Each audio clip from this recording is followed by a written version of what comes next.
जो कार्य में अकर्म और अकर्म में कर्म देखता है वह मनुष्यों में बुद्धिमान होता है। आपको अपना कर्तव्य लोगों का मार्गदर्शन करने और सार्वभौमिक कल्याण की दृष्टि से करना चाहिए।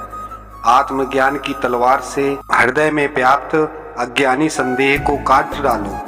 यहाँ तक कि बुद्धिमान भी भ्रमित हैं कि कर्म क्या है और अकर्म क्या है। मनुष्य अपने विश्वास से ही बनता है, जैसा वह विश्वास करता है वैसा ही वह होता है। कर्मयोगी बिना किसी आसक्ति के केवल आत्मशुद्धि के लिए शरीर, मन, बुद्धि और इंद्रियों द्वारा कर्म करता है। तो ना प्रसन्न होता है, ना शोक करता है, ना पसंद करता है, ना नापसंद करता है। जिसने अच्छे और बुरे दोनों को त्याग कर दिया है और जो भक्ति से परिपूर्ण है, ऐसा व्यक्ति मुझे प्रिय है।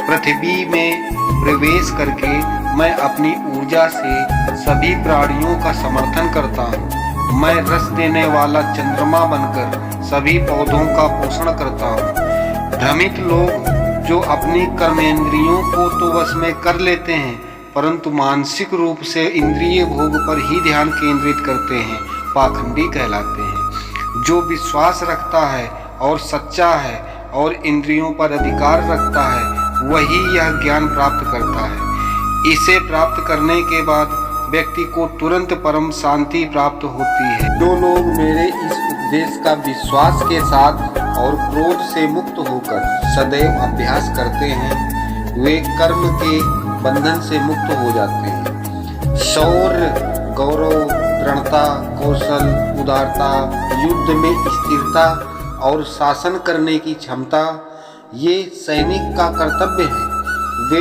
उसके अपने स्वभाव से प्रवाहित होते हैं। हमेशा अपना कर्तव्य कुशलता पूर्वक और परिणामों के प्रति आसक्ति रहित होकर निभाओ, क्योंकि आसक्ति रहित होकर कर्म करने से मनुष्य को परम की प्राप्ति होती है। तुम्हारे शत्रु बहुत सी अपर्याप्त बातें बोलेंगे और तुम्हारी योग्यता का तिरस्कार करेंगे।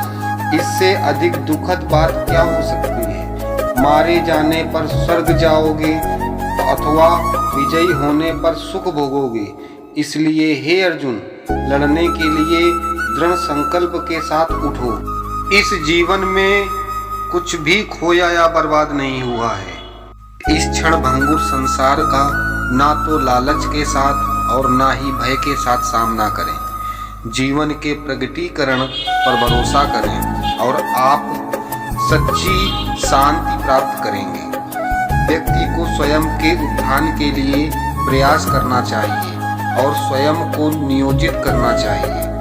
कभी भी अपना अपमान नहीं करना चाहिए। स्वयं का ही व्यक्ति मित्र भी होता है और शत्रु भी। भावनात्मक विपरीतताओं सहित कारण और परिणाम ऐसी चीजें हैं जो आती और जाती हैं। यह ज्ञान आपको उन सभी को सहने में मदद करता है। यदि कोई मुझे प्रेम और भक्ति से एक फूल, एक फल या पानी प्रदान करता है तो मैं इसे स्वीकार करूंगा। यदि आप महान बनना चाहते हैं तो अच्छा और सकारात्मक सोचें। संतुलित जीवन जियो जिससे शांति मिलेगी। भौतिक चीजों से अलगाव ही आंतरिक शांति का मार्ग है। हमेशा तभी बोलें जब आप सही हों और दूसरों को दोष ना दें। इसलिए बुद्धिमानों को बिना रुके हुए कार्य करना चाहिए, बल्कि दुनिया को एक साथ रखने की इच्छा रखनी चाहिए। जीवन में केवल एक ही इच्छा अच्छी है और उसे साकार करने के साधन की इच्छा भी अच्छी है। स्वयं उसके लिए मित्र है जो स्वयं पर नियंत्रण रखता है, लेकिन जो स्वयं पर काबू नहीं रखता उसके लिए स्वयं सबसे बड़ा क्रूर शत्रु है। एक महान व्यक्ति जो भी कार्य करता है, आम लोग उसके नक्शे कदम पर चलते हैं।